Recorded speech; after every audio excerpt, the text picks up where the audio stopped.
So tonight, we continue our amazing adventure together.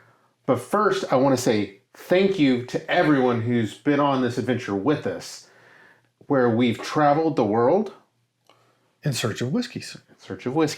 So we started in America drinking single malt whiskey, which feels very Scottish. Aye. So we thought no more fitting place for us to end this trip than in Scotland. But we're not going to drink single malt Scotch in Scotland. Come see what we got for you.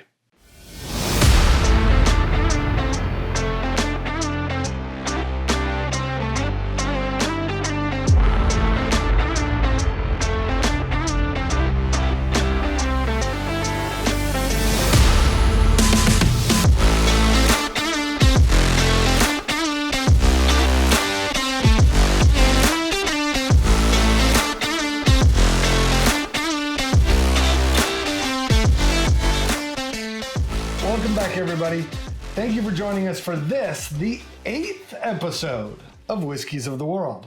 What started as a mini series kind of feels like a full season of television. That's right. We have done 8 full episodes. 7. We're now starting number 8. Yes. So, right. Before we get into where we're going tonight, can you give everyone at home just a quick overview of where all we've been? Grab a glass. Let's go in global on Whiskies of the World. So where we started, U.S. of A. The U.S. of A. That was episode 1. Yep. Where tried American single malts. American single malts. It was a twist because we started in America but didn't drink America's pastime whiskey. Yeah. Official spirit, I think. Yeah. I think is what. I think that sounds right. Yeah. Sounds right. If if not, we're dubbing it right now. It's like we know what we're talking about. No, it's not. Then we headed to Japan. Yep. We went across a pond. The land of the rising sun. Yes. And then it set and we came back. Right. We introduced everyone to Gizmo. Well, that was in Ireland. Or not in Ireland, in Japan. Yeah. But when we came back, where'd we go? We went to Ireland. Aye. The luck of the Irish. The other I. Yes, for sure. The capital I. The one quick leg of the trip is the next jaunt, though. And then we didn't come back. We just went on over to France. We just rode the channel. Oui. Yeah. And then we took a long haul. Took a long haul again to Taiwan. Yeah. Some surprising whiskeys in Taiwan. Some tropical. Yeah. Tropical floaties. And we decided that was enough hot and sweaty. Yep. And we headed to the blistering cold of Canada. Yeah, that's right. That was fun. I was freezing the whole time. Yeah, I think Canada ended up being what we expected. Cold? Yep. And so we went someplace warm. So we went back to warm where? India. So that brought us back to our final leg, and we find ourselves here in Scotland. I say here in Scotland. We brought Scotland to us. We wish we were sitting in Scotland right now. Put that on the calendar. Things to do. We should shoot an episode in Scotland. I love it. We had to figure out the metric system on the camera and stuff. I don't know. It might be more work. It is miles per hour. So it still is? Yeah.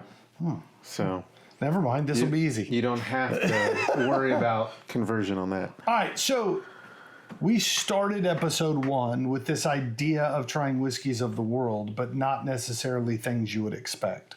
And in other countries, we got any whiskey was stuff we didn't expect. But in America, we expected bourbon.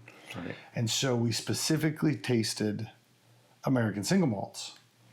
So as we sat down and began to discuss what we wanted to do in Scotland, we said, what does everybody expect about Scotland? Single malts. And so we said, we're not doing that. Not on this show, we're not. So we're actually going to explore kind of I don't know if secret is the right word for it, but certainly a hidden gem or a hidden little bit of Scotch. I like Dirty Little Secret. I didn't watch the show. There's a song about that. So we're actually going to taste tonight 2 single grain whiskeys. Not single malts, single grains. So as we sit here empty-handed, I need you to fix that, Gavin. Okay, let's do this. So 2 new bottles tonight. So Brand we spanking new. rack them open on air. None of this fancy pre-pour. Wait, can you hear? The plasticky ones don't make the great sound. That's right. All right. It's just going to be an hour of this. The most boring episode of all time. It's just Gavin twisting a cork. Actually, that would be pretty funny. All right. It strikes me as the kind of thing you would enjoy. Absolutely. You aggressively poured that. I mean, those are frothy pours. Is that an acceptable thing to say? It can be frothy. I mean, it's everywhere. Look, it's like a moon, a crescent moon, and I know.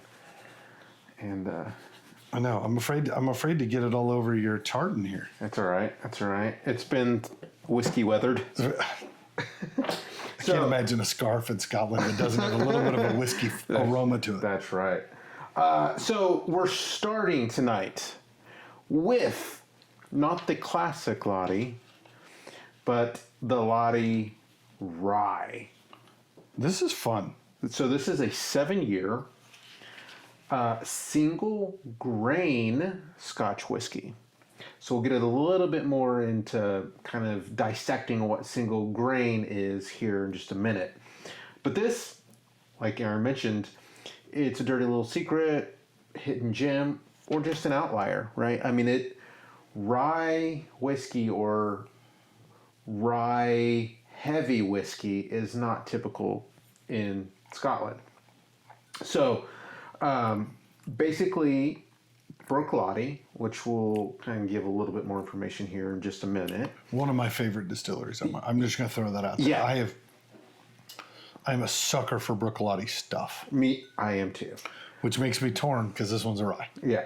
And you don't like rye typically. I don't typically love rye. Typically. It's not. I don't like typical rye flavors. Maybe that's a better way to put it. Maybe that's it. Do you like rye bread? We've found a number of ryes I enjoy. We did, actually. Yes. Like a Reuben. Yeah. Yeah, on rye. That works. Reuben on rye. It just needs lots of sauerkraut and pastrami and melted cheese and everything Russian else to dressing, cover up, yeah. and you might just get a little bit of spice to it. Yeah. You know, can't falter there.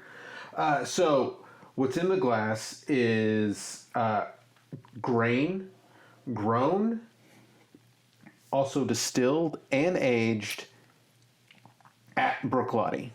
Oh, so even the rye is from Islay. Yes, this is Islay rye. Interesting. Yeah. When I first started... Strikes me as the kind of place that rye would grow well. I mean, given its climate. Right, and so... Maybe it's too wet, though. One of the fun things that in Scotland that they like to do is after planting some seasons of barley, they'll put rye. They'll plant rye because what it does is it brings nutrients back into the soils. So this is actually kind of twofold, right? It's something fun, unique, it's different, but also it helps the soils. So one of the fun things about Bruichladdich is they were, back in the day, one of the original distilleries or Scotch whiskey distilleries that really started thinking about terroir.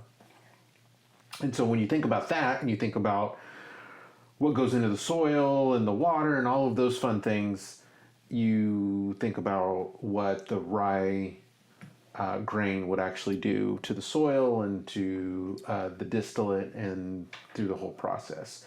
So it makes me wonder if they're planting rye on a regular basis, or most of these distilleries, because you don't hear about rye whiskey coming out of Islay. Are they loading up on a boat and hauling rye off, or is it like all the bread in Islay is just made out of rye? That's a good question. I don't actually know that. And I don't know how many growers are actually doing this. I just know that rye does help provide more nutrients or new nutrients back into the soil after many seasons of barley. And what Bruichladdich has stated is that they have some of their best barley after that off season into the rye. Interesting. So take that as you I didn't will. know we were getting a horticulture. I didn't either until tonight, but I like this. So one of the things I think is this whole process for Bruichladdich, very on brand for them, right? Yep. So I just think that them capitalizing on this process is just really fun, unique, and on brand for them. So Bruichladdich started back in, let me look at my notes, 1881. I was a month. You were a Sundays wee ago. lad. I was wee. You were a wee I lad. was fresh out of the army. Yeah. By the Harvey brothers. And as we stated, on Islay and the shores of Islay, I guess you could say.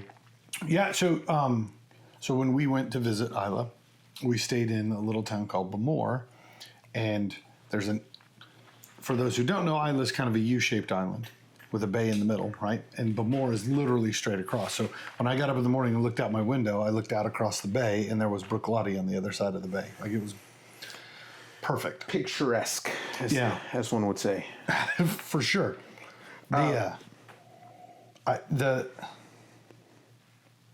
distillery, though, if my memory serves right, the distillery has not been running continuously Right. since 1881, right? Correct. I think of Bruichladdich as a much newer distillery, even though it really is much older. Yes. So before we get there, one of the fun things about Bruichladdich is that their distillery was purpose built. So, are you implying that other distilleries are accidentally built? well, a lot of distilleries, Like, oops, we built a distillery. which we'll probably get to a bit when Mr. Professor comes into class, but there was once a time where taxation was a really big deal, and so there was a lot of illicit distilling going on. And then once the excise tax came into play, that's where more legit distilleries started coming out of the woodworks, if you will. Gotcha. So a lot of those distilleries were like farms and barns and those kind of things, where Bruichladdich was actually purpose built to be a distillery, which I think is really fun and unique for them. Okay. Right? Makes more sense. Now that you explained what you meant by purpose built, this actually I understand exactly why you said it that way, but at first I was like, You're like, what's he? we keep accidentally building distilleries. We've tried to build 3 hotels, and we just keep showing up as distilleries.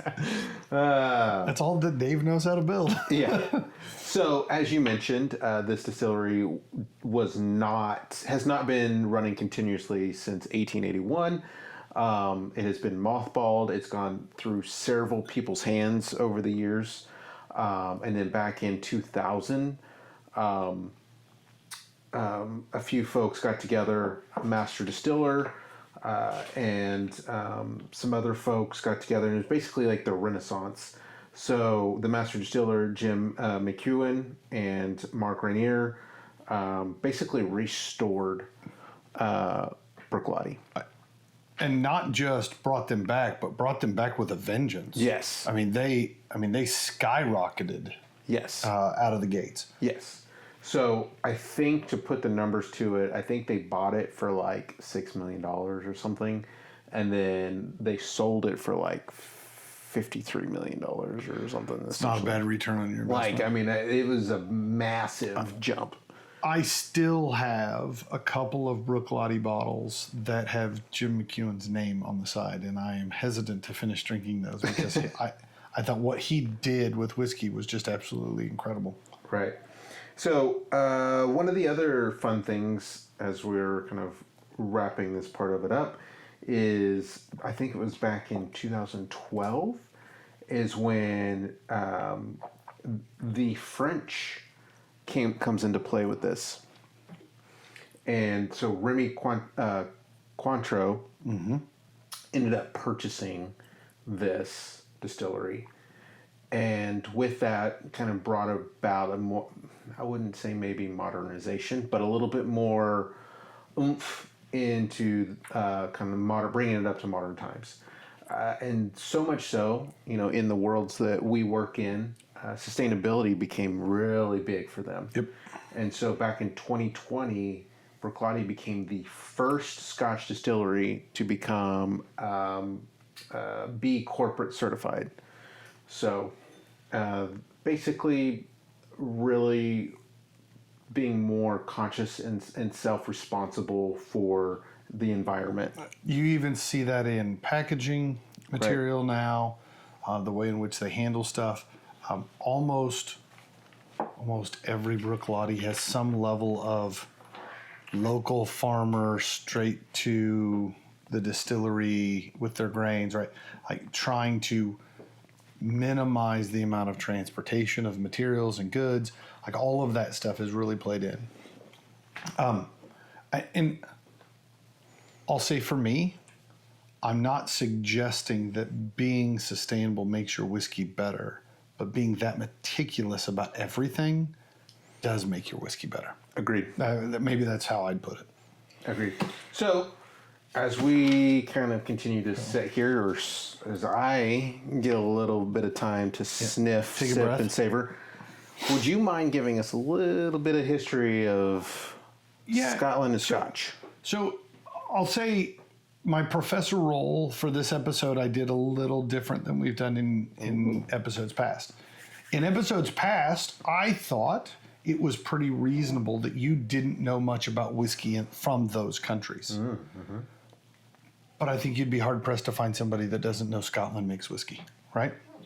Truth is, that's been around for a while. And we've talked about the history of different distilleries and the processes and stuff, the notion of taxation and how all that played out from the crown. I didn't focus there here. Here, what I wanted to focus on was we talked a lot about how much we drink whiskey in places and what goes into them. And I wanted to take that backwards. Everything we've talked about is how much whiskey gets imported in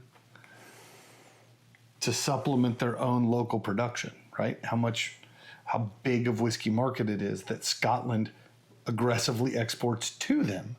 So the question now is, we'll look at this from Scotland's perspective. Where does all their whiskey go? So let's start with the fact that we've had a couple episodes where we talked about the number of distilleries in the country being in the single digits. Scotland, not the case. At last count, I showed 134 distilleries actively working in Scotland. Understand some of them are changing production, and there's distilleries still in construction that are coming online. That number continually fluctuates. But just given the sheer size of the island, it's an immense number of distilleries. So I started thinking, well, where does the UK, right? Because Scotland's part of the UK.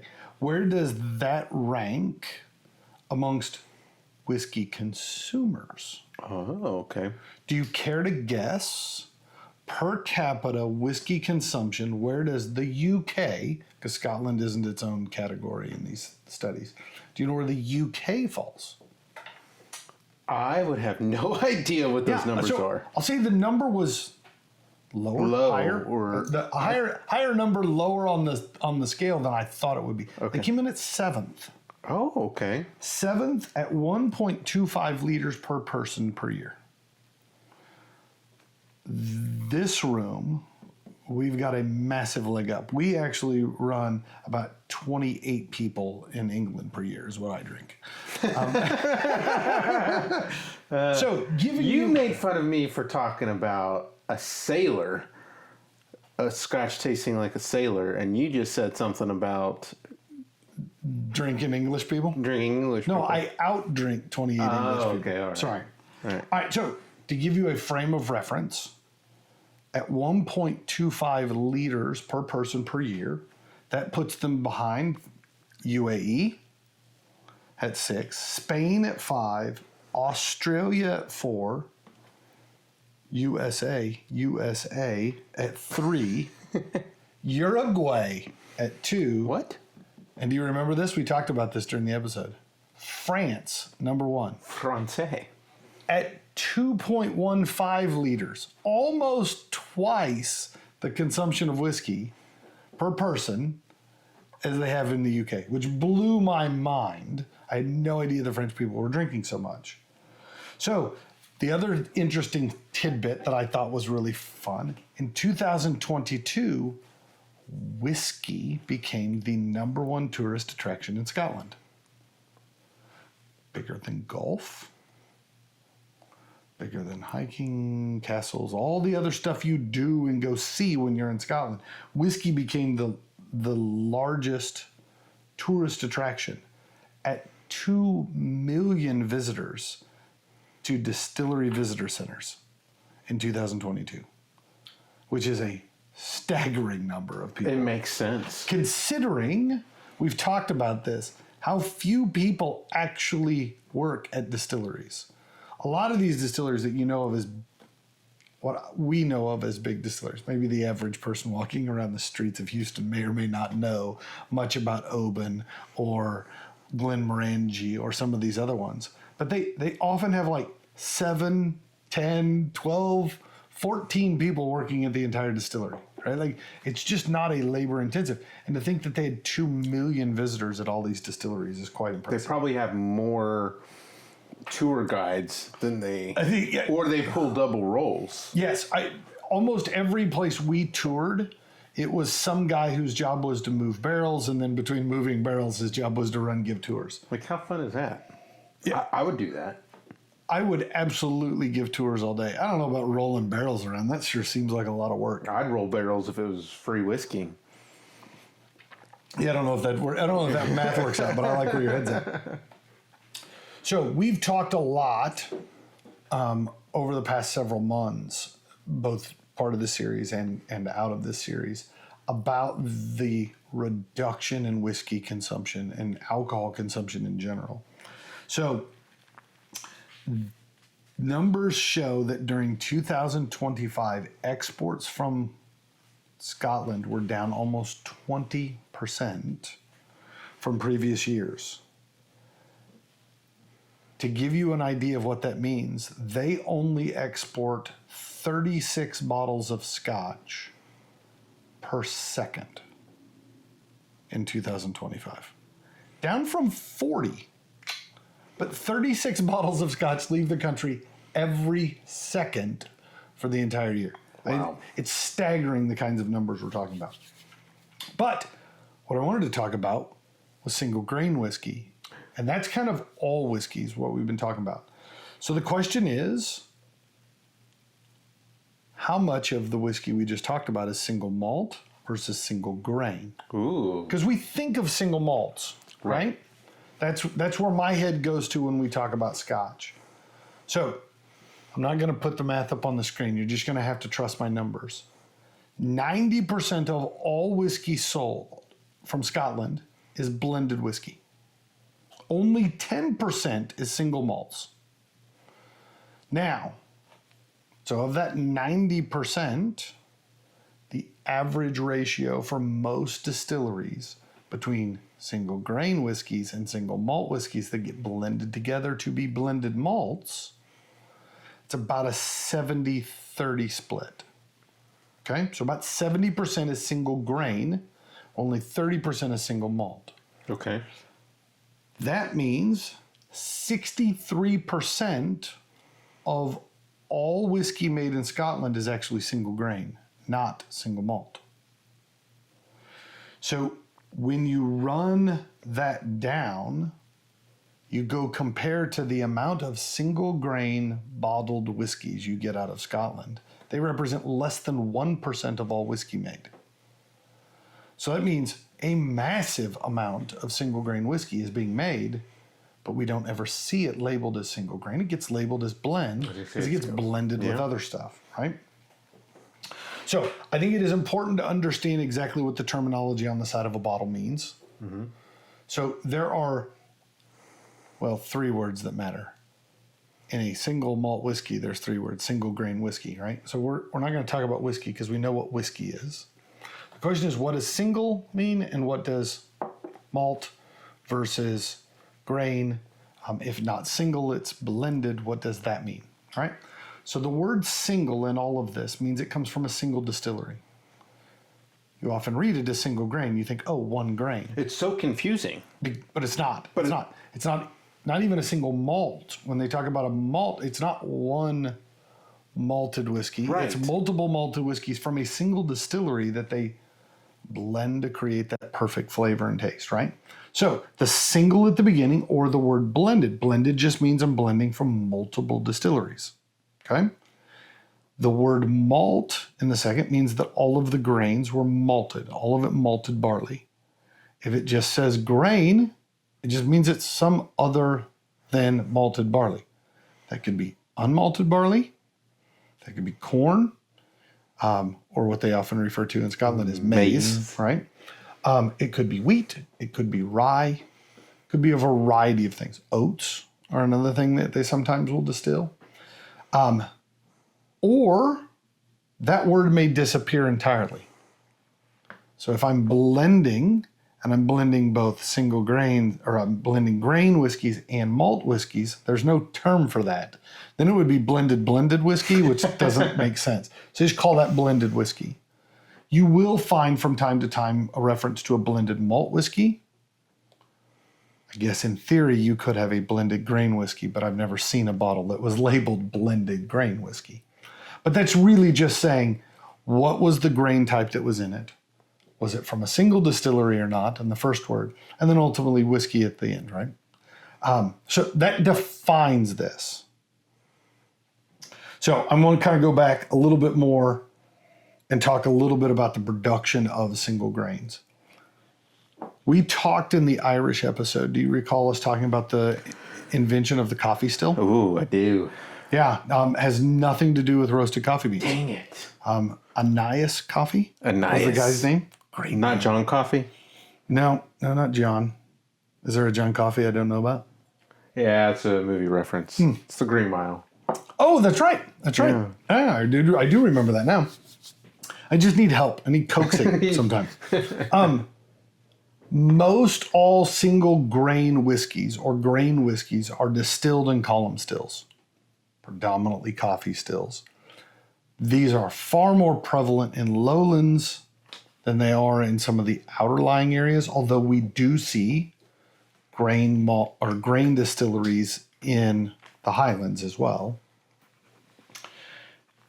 If a single malt distillery has to use a pot still, right, it creates this small kind of boutique production method.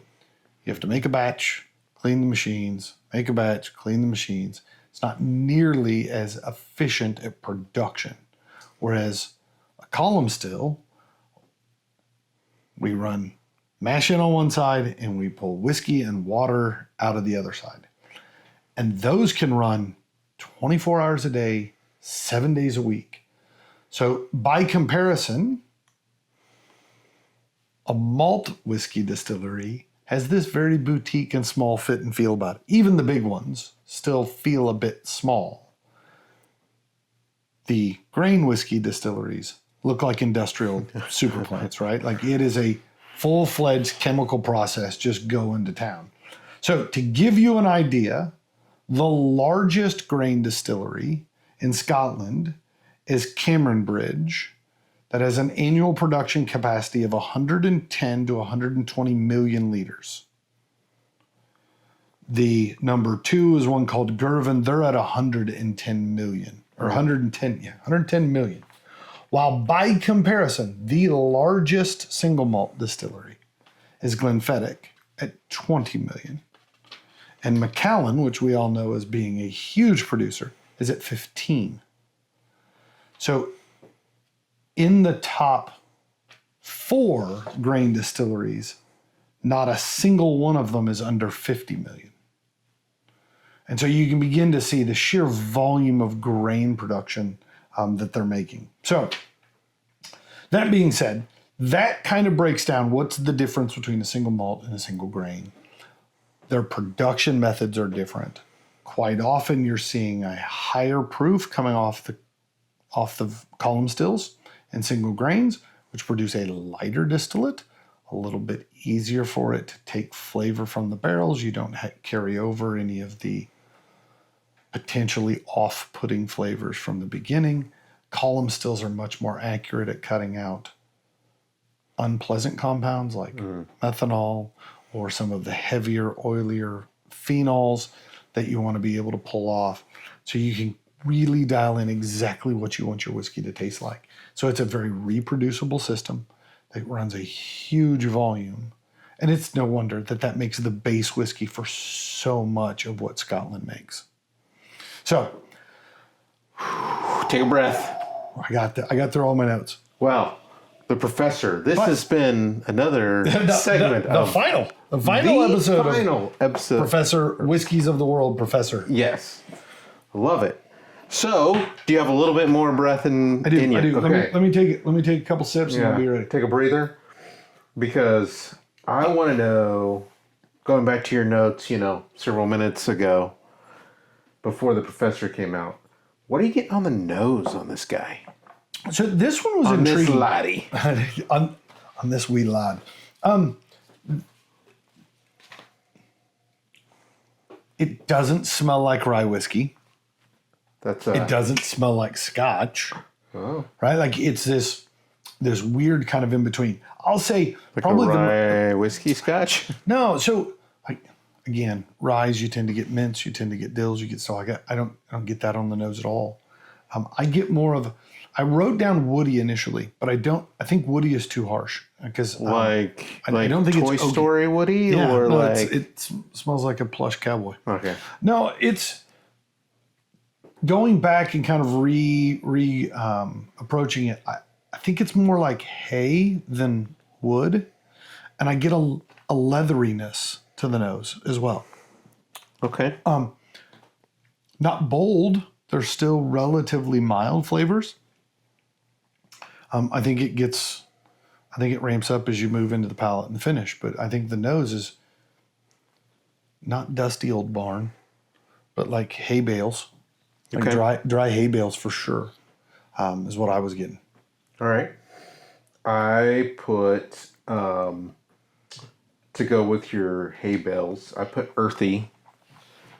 I didn't segment it out to hay, but I think earthy can capture that kind of grassy, dirt kind of aroma. Yep.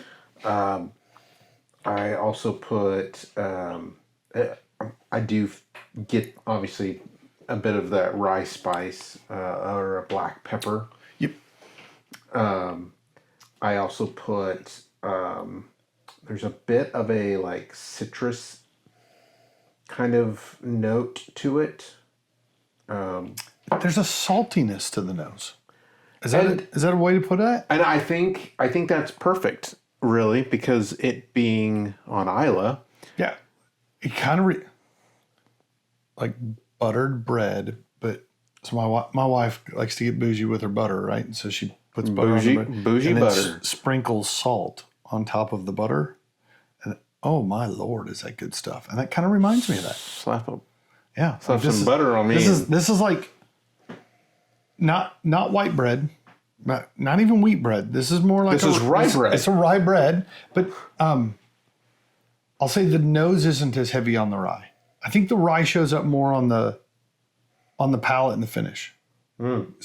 Certainly on the finish. All right. So on the palate, besides rye, what were you getting? I wrote down spice because it kind of comes on, but it's enough going on that I was having a hard time kind of clearly identifying it. I think the finish parcels it out just a little bit, and you kind of run through waves on the finish. But on the palate, this will sound stupid, but it tastes brown. It tastes brown. Like it. You said earthy. I think that's a good way to describe it. Like it's got all of those. Like it's got a bit of dirt. It's got a bit of hay. It's got a bit of dusty wood notes. It's got a bit of that pepper spice from rye grain. Like if you've like the crust on the bread, not so much the middle. I like that. Yeah. That's what to me but it's very well balanced on the palate. None of that stands out and kind of is a front or too bold. I really love that. I put that. I think it's oily. I think there's a viscosity to it. I don't have so much in my glass anymore, but when I had more in there, we talk about legs sometimes, like long legs, and I felt like this had long legs. I think that just visually seeing that viscous kind of come into life. And then I wrote citrus again. I think there's a bit of a honeyness to it. And then, of course, the rye spice. I mean, you can't deny the rye. And then on the finish, I put that it was like I mean, you said it best. Like there's waves to it. I think it's medium to long. There's a dry oakiness to it. I put it's warm and fuzzy. Yeah. So I got that kind of bold, spicy, kind of rye grain thing that hit on the front end. That was black pepper kind of spice. There is this wave that occurs about 5 to 10 seconds after you finish a sip that I'm just flooded with black licorice shows up all over it. And then it fades to me into, you said citrus. Like this is zest. Yes. Or pith, not juice. Yes. Right? Correct. Distinctly shows up on the finish. And I'd say almost, or maybe on the palate it was more zest. I think it's more pith, like the white. It's just, it doesn't taste bitter, but it reminds me of the smell of the pith of an orange or a lemon. I like it. All right, we got to give oh, sorry, I don't want to steal. What else did you have on the finish? Then I got to give a number. No, I think that wrapped it up. I liked it. I mean, I think that it was warm and fuzzy. It's something warm and fuzzy. Warm and fuzzy. Is that what? Oh, I got to give numbers first. I was going to ask what number does warm and fuzzy translate to? Yeah, but I guess this is my bottle. You go first. I got to go first. Yeah. All right, so I'll say it didn't have any of the things about rye that I don't like. I enjoyed the rye part of this. I'll say for me, the struggle I had is I have a hard time categorizing this bottle. Right? This isn't Scotch. This isn't American rye whiskey. This is kind of this somewhere in between. There's hints of malted barley, but not. So the curiosity of this bottle alone puts it in the collection. But I don't know if I go so far as to say in a room full of bottles, I'm drawn to this one. So I'm in the low 80s. I'm at an 82. I think this is a fun one to have on the shelf. Somebody comes over and they're like, "Hey, give me one of the weird ones." Like, "Oh man, I got a weird one for you." And it's not that it tastes weird; it just doesn't taste like any other category that you could place it in. Yeah, it's not on profile. Yep. Right. Yeah, I like that. I like that kind of quirk to the whole thing. Yeah, I do too. I agree with everything you said. I think as we've kind of ventured through the show, we know that I've been on a bit of a rye journey. We've had a lot of rye. We've had a lot of rye action recently. I put this at an 89. Like I put it in the high 80s because it is fun and unique and there's some funkiness to it. I just think that I want this bottle on my shelf and I want to drink it and I want to. I didn't write down the notes. I was just curious to ABV. I didn't actually say it. It's 50. 50. Okay. Yeah, so we're 100 proof. Yeah, I was sitting here as I took a sip of water. I was like, man, the finish really changes with a little bit of water on my palate. So I kind of, now I'm wondering, like, should I put a little drip? Put a driblet of water in there or not? I'm not going to run it. There's a foreshadowing hint. There's a reason I'm leaving a splash in that glass. Same. Not like we couldn't pour another if we needed to. All right. 82 for me, 89 for Gavin. That's a shelf keeper for both of us. Yes. So yeah, that was tasty. For the last couple weeks, we've been teasing a big announcement coming. That's right, the Noble Dram has a barrel pick. But we don't half-ass anything here. Not just one barrel pick, we got two. Larceny, barrel proof, and Elijah Craig, barrel proof. And we want to give a special thanks to the guys at M&R Liquor here in Northwest Houston that helped make these barrel picks possible. With them, we've reserved a limited number of each barrel pick for you, our noble listeners. For everyone who goes online, reserves a bottle before they go on sale to the general public, you get $10 off per bottle. Follow the link down below in the comments to reserve each one of these bottles. And don't miss a chance to enjoy 2 delicious drinks. Cheers.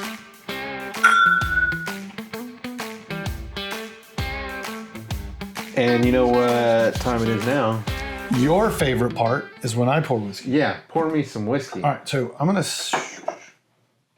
I'll put this on the outside so you don't accidentally get my leftover Brooklady remnants. All right, so our next bottle is a bottle from Invergordon. Invergordon. You say it way better than I do. All right, I'm gonna set the box out of the way. There's reasons for that. Man, look at that wrap. I know. Very Art Deco-y. I like that you knew that.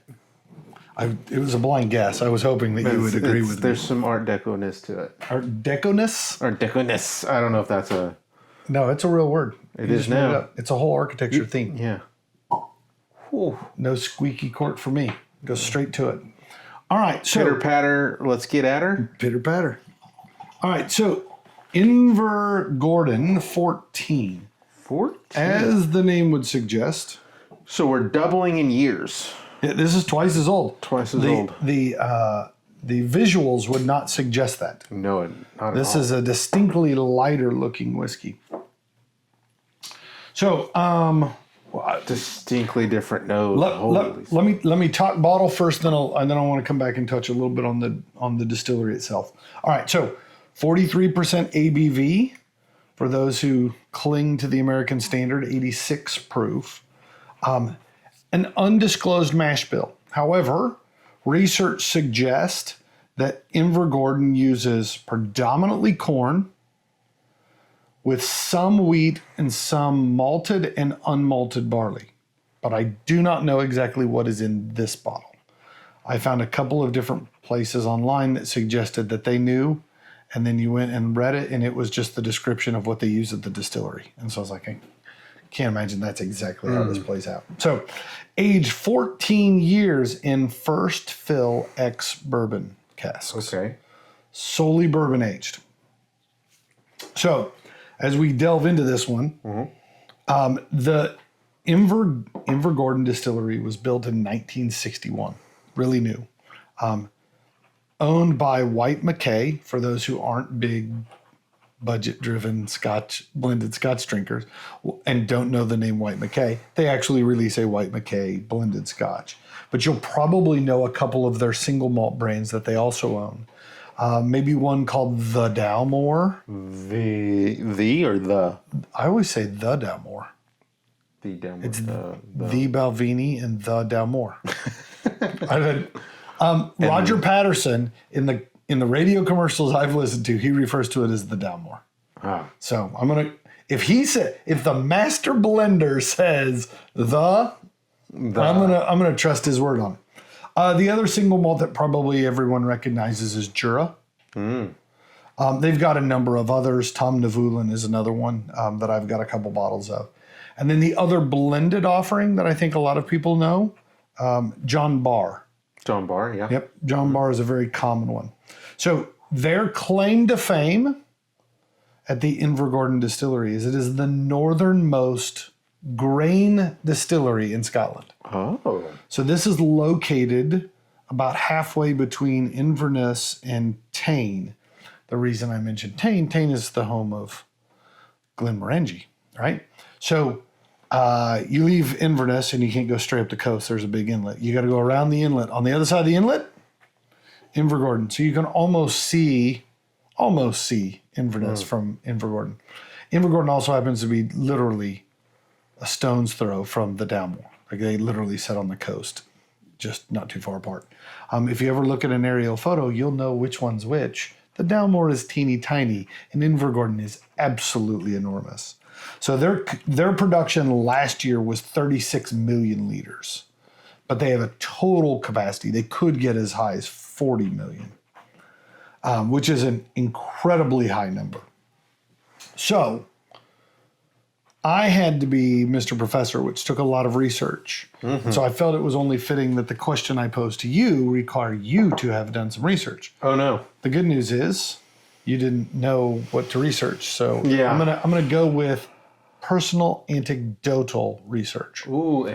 So we talked earlier about Scotch whiskey becoming the number one tourist attraction in Scotland. Yes. You were a man who lived in Scotland. What I would love for you to give us, both me and the people at home, let's exclude golf. Golf's too easy. If you were telling people reasons to come to Scotland, things you can't miss if you come, you get 4 because we're playing Mount Rushmore. Dang it. I don't know what the equivalent of Mount Rushmore in Scotland would be. The standing stones. The Standing Stones, the Kelpies, but then there's only 2 and that doesn't work. All right, we're going to call it Mount Rushmore. The Mount Rushmore of your personal, Gavin's recommendations for Scottish tourist attractions, and you can't say whiskey and you can't say golf. Okay.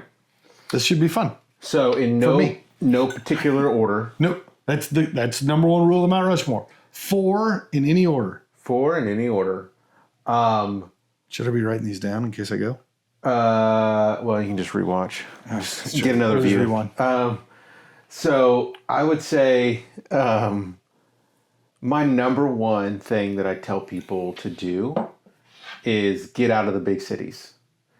Like, we all love going to the cities, specifically because of the work that I do on a daily basis. I want to go see the big, pretty buildings and the castles and all the architecture. But some of my favorite things to do is get out in the countryside. There's a few fishing villages that we like to go to, and they are small fishing villages. There's nothing to do except for go to the pub. I don't know if there is such a thing as a big fishing village. Oh, let's just start with village alone. Yeah. Is there such thing as a big village? I don't know. But going to a fishing village, to me, is one of the favorite things I love, kind of directing people to do or recommending people to do. Fishing village. Yeah, fishing village. I think when you're in the big cities, go to the markets. I think going to local markets, you get to meet local people and the purveyors and the, people providing crafts, and you can always pick you up a nice thing of haggis and a cup of coffee. Get you a haggis roll. Yeah, like there's just something about going and meeting those people. The wallet that I carry every single day, I picked up at a market in Edinburgh, and like I've had it for the last,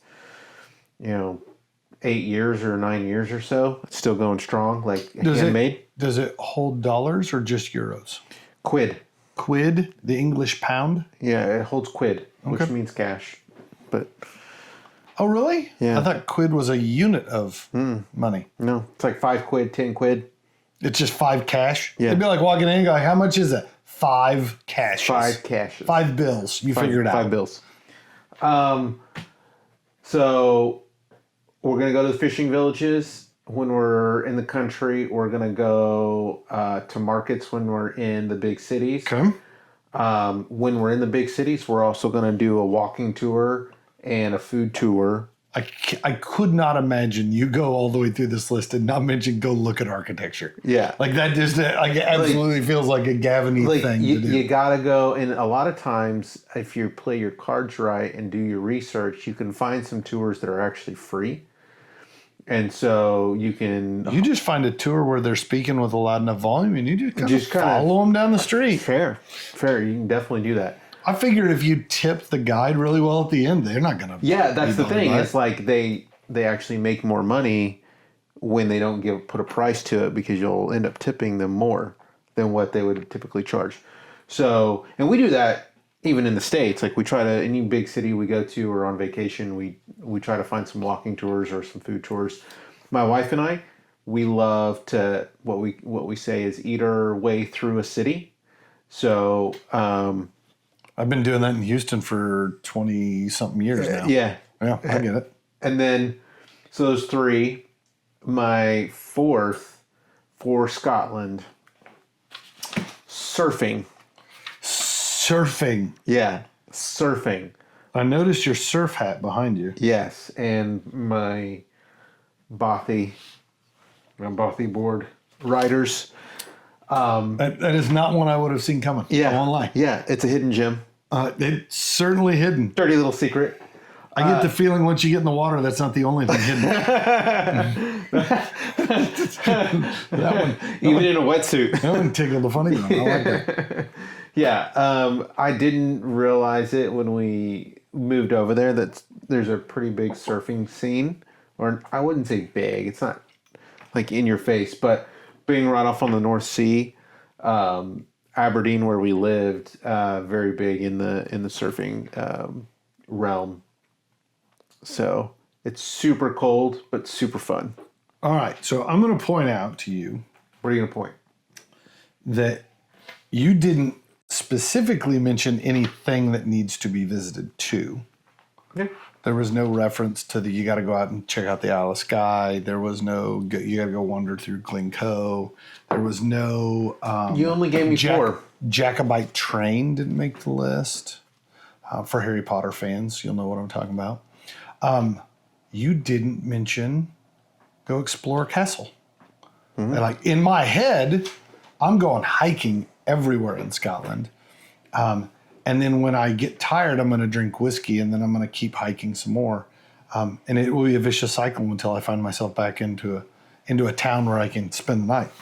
So what I would say, I like that. Yeah. So you mentioned I'm gonna throw a monkey wrench into this and Are you breaking the rules? Well, there's no real rules. You mentioned a walking and tasting tour, like go around eating. Is there what you would consider to be can't leave Scotland if you don't go get a... I mean, I think haggis is the one that comes to everyone's mind. But would you say haggis is like that, like not saying it's the quintessential Scottish thing, but like, there is a place, and man, like you got to go there and get the toasted almonds, or you got to get the fish and chips at the place in wherever. Is there a spot like if you were still living there and I came to visit, you're like, before you leave, we're going to dinner here? Yeah, there's a couple places. And I'm going to break the rules. I'm going to tell a couple. So Asheville's, which was our go-to fish and chip shop that we would... And where is that? That's in Aberdeen. Aberdeen? Yeah. Okay. We would, you go pick it up on takeout. Is fish and chips... Yes. So readily available everywhere. And would you say that it is a high quality fish and chips everywhere, or is it kind of hit or miss? No. Kind of like getting a burger in the States. It's probably hit or miss, but most places that we get fish and chips from, on point. Okay. Right. All right. And I would say... Are you a malt vinegar guy on your fish and chips? I am. All right. I am. I think... My exposure to fish and chips... With a few exceptions. I think I know. Long John Silver's. Yeah. Captain D's. Yeah. Did you have Captain D's? Getting crunchies. Getting an extra tray of crunchies and splicing some malt vinegar on your crunchies. Yep. Yeah. That's probably why I have heart disease now. I get it. Worth it. Definitely worth it. The chicken tastes like fish. Like, it's the best. So, yeah. Asheville's in Aberdeen, and then there's a little restaurant off the North Sea at right. Well, you don't know. Yeah, it's right. Just like right around the corner. Aberdeen Beach on the North Sea. There's a little cafe called the Sand Dollar, and great breakfast, great lunch, dinner, all that fun stuff. That's one of the places that we hit every time we go back. An interesting story when we were back there in 2019, just real quick, we walked in and the eating area was a mess, and we were like, what's going on? It's been a few years, but what the heck? Place where we went to hell in a handbasket without you there. What happened is they actually plucked somebody out of the North Sea and saved the person's life. And the sand dollar is right on the beach. And so they brought him in the sand dollar to warm up. I need you to understand that you just got done telling us that we should go surfing. And then you tell the story about how they had to save a man with rescue squad. I don't think he was surfing. I'm nervous. I'm nervous. I don't think he was surfing. I think he fell off the boat. So So when Dad and I were in town, or in Scotland, one of the things I was amazed by is the sheer whiskey selection at every restaurant. Every restaurant had a massive whiskey selection. And price of pours were far more reasonable than I think we get here in the States. And then the other thing we were told when we left that you have to try is a fried Mars bar. Yes. It is as absolutely ridiculously decadent. Everything about it screams the county fair. Yep. In the States, right? But it was, a battered deep fried Mars bar served with ice cream and whipped cream on top. Like, it was an absolute diabetic coma on a plate. Very tasty. Don't get me wrong. But yeah, like it. So where we lived in Aberdeen, there's a ridiculous. There's a city called Stonehaven, and they are credited as being kind of the home of the deep fried Mars bar. That's where it started. Yeah, they're like, we're right here on the North Sea shore. We need to fatten up a bit. Well, why don't we eat Mars bars? Yes. Yeah. All right, you talked. I talked. Mm-hmm. The question is, did you actually taste? Did you take notes? Do you feel ready? Feel ready to talk about it? Yeah. Sorry, let's start with the nose. On the nose, because the color is obvious even to people on the camera. Yes. We don't have to mention it. Yeah, it's very. You can turn this sideways, and you could read the newspaper through one of these. Yeah. You could not read the newspaper through the other. And it's crazy to think 7-year, 14-year. This one has a much deeper, richer color than this one. And I think that shows up on the nose too. I think the nose on the Invergordon is light. There's some floralness to it. I think that there's a honey note. I even it's not like a hay grass, but there's a bit of a grass note to it. I would say earth, but minus the dirt. Like, there's just a very light. I like the way you got that sniff on camera. That was good. Pungent, almost. What? Yeah, that pause and then that big sniff. Yeah. When I'm editing, I'm like, oh, there's the ASMR crowd. Yeah, for me, I actually got like sweet lemon. On the nose. And when you said honey, I was like, that's exactly what it is. It's like a lemon honey, like, cough drop. Yeah. Lozenge. I'll say a lot of my notes from the nose become the palate, become the finish, right? This is it's linear. I won't say monotone because monotone would imply one note. This is one chord that just played 3 times, right? Yeah, so I think the other thing that jumped out to me was like buttercream. Yep. Buttercream icing shows up on the nose, shows up on the palate, shows up on the finish, all the way through. On the palate, I even put there's a butter, like you said, buttercream. I just put buttery. Yep. I think it's like a fresh slice of bread, and you slap that butter on it, and you might lick the knife. God, no. This is exactly why you live by the North Sea. No, so salted butter. Yeah, no, I get you. Better? No, it does. It does. That way my heart has to keep up. No, I expected, with it being first fill bourbon, I expected more vanilla than I think I got. So at first I started to write vanilla down. And I was like, no, I think it's more butter than vanilla, right? That's where I settled to buttercream because I wanted to say like vanilla ice cream or vanilla cupcake frosting, right? But I think it's a little. Maybe you ever had a good cream cheese icing on a carrot cake? Yeah, it's that cream cheesy kind of thing. Yeah, I get it. But on the finish, I actually get a little bit more of a grain note. I get a bit of right? Before I talked about like toasted rye bread. This has a little bit more of like white bread. Yeah. Like I'm gonna make a peanut butter and jelly sandwich out of it. Yeah. Yeah. I get that. I think it. Yeah. Everything about this screams it would be delicious with peanuts and some sort of preserve. Yeah. Yeah. Like on a charcuterie board. I see that. I see that. I think it. This one was like a medium to long. This is fast. Yeah, much shorter. It's short. It doesn't linger. Am I getting apple on the finish? It's so fast and fleeting that I gotta go back. Yeah, there's a fruitiness on the finish that comes with it that isn't just citrus to me. But Or pear. I can maybe see pear. Maybe soft, the soft end of apple into pear. Yeah, I'm with you.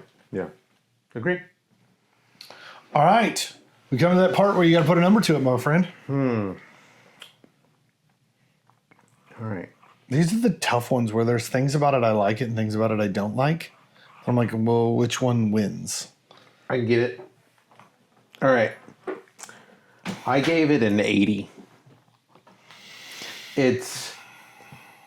There's some funkiness to it a little bit, but to me it's too light. The finish is fast and fleeting, and I just think that I like it to linger a bit. I like to pick it apart, and this is hard to pick apart on the finish. I cannot disagree with your rationale. My number was 78, and it's not because there was anything that was off-putting about it. There just wasn't enough that makes me wanted to put it into the 80s. Yeah. Right? I think you put it well. It's just so soft, so light, so uninspiring. I want there to be more. If you're leaning into the citrusy fruit notes, like I want more of the citrusy fruit. Right. Yeah, I wonder what it would be at a slightly higher proof, right? Would that bring a little bit more punch? Now, that being said, absolutely could see this being in a cocktail, right? As your base whiskey that you then flavor with other things going on into a glass, totally makes sense. And I think that's when you go back and take sips of blended whiskeys. My complaint with blended whiskeys is it's got a lot of that same thing. It just doesn't have, I want there to be more, but there's just not. Right. So yeah, 78 for me, 80 for Gavin. Yeah. So dancing with the edge of being on the shelf. Yeah, dancing with the edge. So tonight, let's do our treat. Let's do our treat. We kept a pour for a reason. Yes. And it's time to talk about that reason. So I'm gonna let you grab a piece here. Just set it down right here. Well, then people can't see it. Right, so. We'll do this. Look at there. Yeah, there we go. There we go. Get this out. We got it. We got it. So as we mentioned multiple times, if you bring us a treat, mostly whiskey, but if you bring us other treats, we'll try them on air. We didn't clarify the rule. We said if you bring us something, we'll try it on air. We didn't clarify what something meant. So our friend, Sandra, brought us her favorite chocolate that she likes to snack on when she drinks whiskey. So we did a whiskey tasting a few weeks ago, and after that, as a thank you, she brought us some chocolate. Like from what I understand, a very tasty chocolate. Now, it's not fair for us to do a chocolate tasting. We don't have other chocolates to benchmark it against, but we do have whiskey. And what she said was, this chocolate goes really good with whiskey. So we figured, why don't we taste the chocolate with both whiskeys tonight, and then ultimately decide which whiskey we thought paired better with delicious chocolate. So, drag your other glass back out so you got it. I flirted with not having enough. I think flirted a lot. I think I'm there though. All right. So, chocolate up. All right. You're not allergic, are you? Probably should have asked that before we got started. You got an EpiPen? No, we'll figure it out. I got a hammer.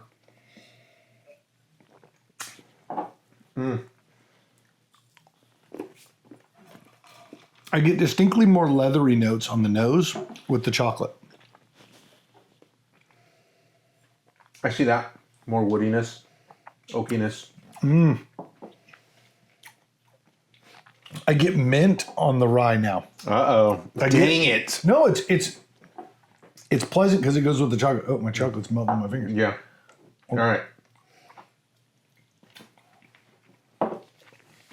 That's a base taste. Yep, it's melting in mine. Don't wipe it on your scarf. Thought about it. I know you did. I could see it in your body language.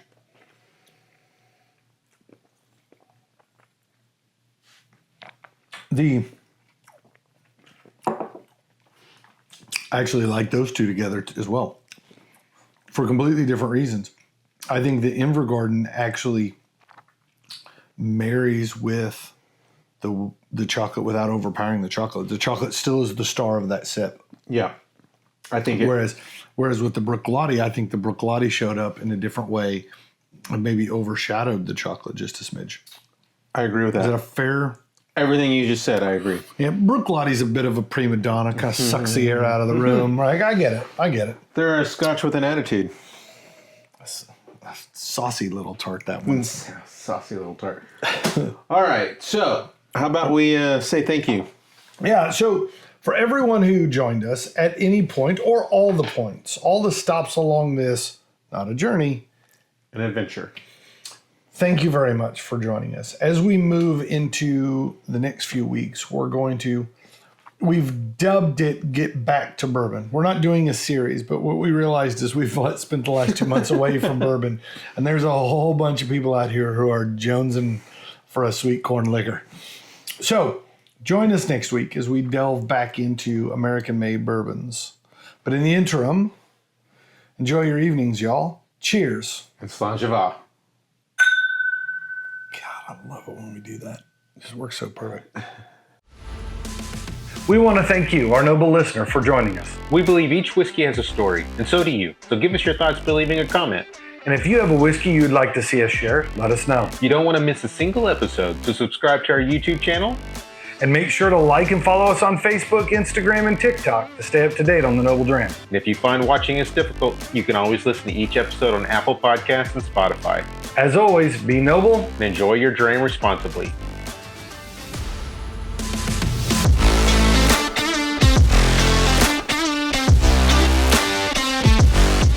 Can't see what we're... Never mind, I'm not... Now I want to restart the whole thing.